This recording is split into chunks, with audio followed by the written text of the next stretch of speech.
E o que acontece em 1848 foi uma grande queda do meu pentavô. Ele praticamente entregou o poder. Ele não houve uma revolução contra ele.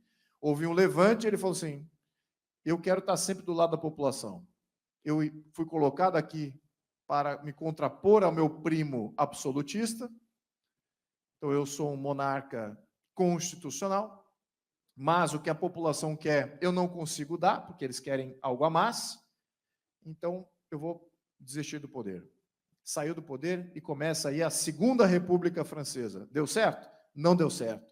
Outro caos. Então, a Europa, no século XIX, continuou nesse embate entre a sociedade que estava revolucionária e a sociedade que queria poder institucional, tradicional. Muito bem. E o marxismo aparece. Quando que o marxismo aparece? Logo depois da Revolução de 1848. O Manifesto Comunista começa em 1848, alguns meses depois dessa revolução que aconteceu na França. E aquilo é um nascedor de pensadores. Do marxismo derivam vários movimentos.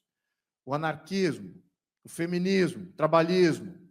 Vários movimentos derivam do marxismo e acabam também se mobilizando em prol dos mesmos objetivos: acabar com o patriarcado, acabar com a propriedade privada, acabar com a nação-estado. E naquele momento da história, é muito importante a gente colocar isso em pauta aqui, porque a propriedade era, de fato, das famílias tradicionais. Se não era das famílias tradicionais, eram de quem?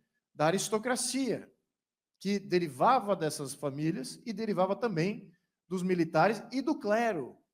Então, se você não fazia parte nem do clero, nem das famílias tradicionais, nem da aristocracia nascente ou recente, nem dos militares, você não participava e não tinha propriedade privada, praticamente. Em alguns países até proibia. Por isso que houve muita migração judaica, que não tinha propriedade privada na Europa, naquele momento, e foram para a Argentina. Recebeu muitos, abrigou muitos, o Brasil também. Então, o que acontece? Existiam raízes para uma revolta popular? Certamente que sim. Mas o marxismo vem para destruir tudo isso. Destruir a família, a propriedade, a nação, a Constituição. E foi isso que aconteceu. No século XIX, uma substituição completa, em absoluto, de todos aqueles que ocupavam poder até o seu final. Quem ocupava o poder? Aquele mix que eu já mencionei: aristocracia, os militares, o clero. Então, todos eles participavam de um sistema de valor. Eles foram completamente substituídos no século XX. O que surge no século XX? Bem amplo até.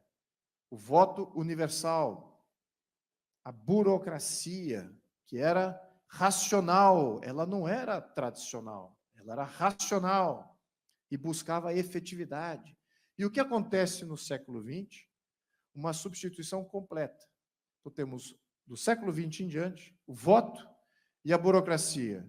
E o poder institucional agora era esse, não eram os poderes tradicionais. No entanto, a narrativa que criava essa burocracia era de que precisamos acabar com os poderes tradicionais, precisamos acabar com a irracionalidade do tradicionalismo, da cultura, do viés que era o viés natural, da ordem natural. Temos que acabar com isso. Então, a burocracia se contrapõe. E foi exatamente nesse período do século XX onde as maiores guerras aconteceram.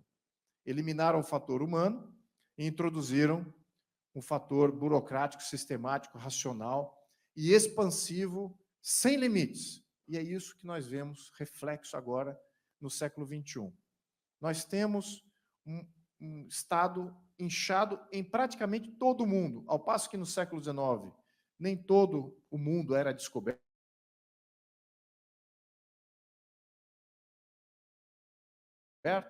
muito ainda se burocratizou, se organizou em torno de estados, de constituições e de estados constituídos através dessas constituições. E no século XXI, alguns países se mantiveram mais livres dessa burocracia, menos poder a essa burocracia central que se criou no mundo todo. Então, hoje vivemos essa situação. Temos um eco do século XXI, desculpa, um eco do século XX, que é essa organização institucional que domina o mundo todo, e que é isso que dá poder aos burocratas anônimos de efetivarem políticas anti-humanas. Essa burocracia completamente desprovida de humanidade, distante daquilo que seria a ordem natural, dos valores tradicionais, que faz esse tipo de política. A burocracia e esse levante dos novos Césares, como disse um grande filósofo alemão, no final do século XIX, Oswald Spengler já dizia que o século XX será dominado pelos novos Césares, pessoas anônimas no comando de grandes burocracias. É exatamente o que aconteceu no século XX. E foram as maiores guerras em que a vida humana foi completamente desprezada. E nós vemos ainda o eco disso. Alguns países se reformaram no final do século XX. Outros não. O Brasil é um deles. O Brasil não reformou. O Brasil ainda abraçou o conceito de burocratização como sendo a melhor saída. E quem é que dá apoio a isso? Quem é que cria a sustentação popular para a criação do Estado como um tal? Se não é através de uma revolução, é através do pensamento, das ideias.